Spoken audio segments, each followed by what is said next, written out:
नमस्कार शेतकरी बांधवांनो, सर्वप्रथम आपल्या आजच्या या व्हिडिओमध्ये मी आपला कृषी मित्र निलेश स्वरात आपलं सर्वांचं सहर्ष स्वागत करतो। निश्चितच मित्रांनो, पाठीमागे तुम्ही जे शेवंती पीक बघताय, तर शेवंती पिकाला जे आपण पाऊस उघडल्यानंतर जे पहिली महत्त्वाची फवारणी कोणती करावी त्यासाठीचा निश्चितच व्हिडिओ अपलोड सुद्धा केलेला आहे आणि तो सुद्धा तुम्ही बघितला पण असा। तर निश्चितच पाऊस उघडल्यानंतर पहिली जी फवारणी कोणती करणं गरजेचं त्यासाठी निश्चितच ज्या कोणी शेतकरी बांधवांनी बघितलं नसेल त्यांना मी निश्चितच आजही पुन्हा एकदा सांगण्याचा प्रयत्न करतो। त्यासाठी अजूनपर्यंत आपल्या चॅनलला फॉलो नसेल तर करून ठेवा, व्हिडिओला लाईक करा, शेअर करा आणि विशेष म्हणजे नोटिफिकेशन ऑलवरती ठेवा। कारण मित्रांनो, नोटिफिकेशन पडणं खूप गरजेचं आहे। म्हणजे काही वेळेला आपण लाईव्ह सुद्धा येत असतो त्यावेळेस आपल्याला कळालं पाहिजे, म्हणून त्या ठिकाणी नोटिफिकेशन ऑलवरती ठेवण्याचा प्रयत्न करा। व्हिडिओला लाईक करा, शेअर करा आणि आपल्या शेतकरी बांधवांना पाठवा।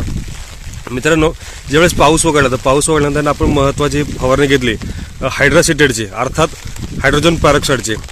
तर हायड्रोजन पेरॉक्साईडने आपण त्या ठिकाणी पूर्ण शेत असेल, पीक आहे, तारकाठी बांबू असेल तर पूर्णपणे आपण त्या ठिकाणी वॉशिंग केलं होतं, म्हणजे धुवून काढलं होतं। ज्या टायमाला 5 पंप होतील त्या ठिकाणी आपण 10 पंप केले आणि ती फवारणी करून टाकली।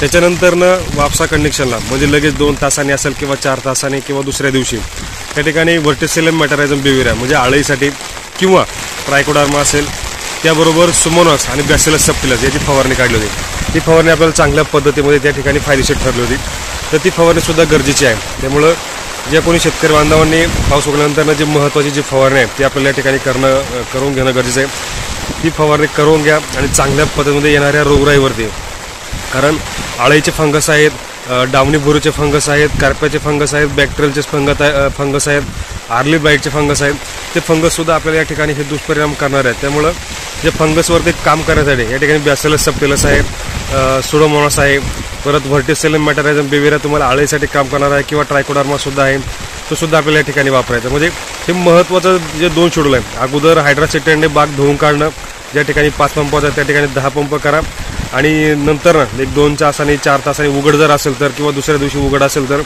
त्या ठिकाणी व्हर्टिसेलम मेटारायझम बिव्हिरिया, सुडोमोनास, ट्रायकोडर्मा आणि बॅसिलस सबटिलस हे आपल्याला या ठिकाणी फवारणी करून घ्यायची, म्हणजे चांगल्या पद्धतीमध्ये आपल्याला या ठिकाणी रोगराईवरती नियंत्रण मिळणार आहे। तर हे महत्त्वाचं जे शेड्यूल आहे ते शेवंती पीक असेल, काकडी, टोमॅटो, मिरची, जे कोणतेही व्हेजिटेबल पिकावाले शेतकरी असेल त्या सर्वांना या ठिकाणी हे फवारणी करणं गरजेचं आहे आणि करून घ्या, कारण याचा फायदा खूप सुंदर आणि चांगल्या पद्धतीने मिळतोय। मी वापरले स्वतः प्रत्यक्षात, म्हणून तुम्हाला सांगतो मित्रांनो। त्यामुळे आपणही सुद्धा या पद्धतीमध्ये फवारणीचं शेड्यूल करा आणि त्या पद्धतीमध्ये करा। निश्चितच ही माहिती आवडली असेल लाईक करा, शेअर करा आणि आपल्या शेतकरी बांधवांना पाठवा। धन्यवाद।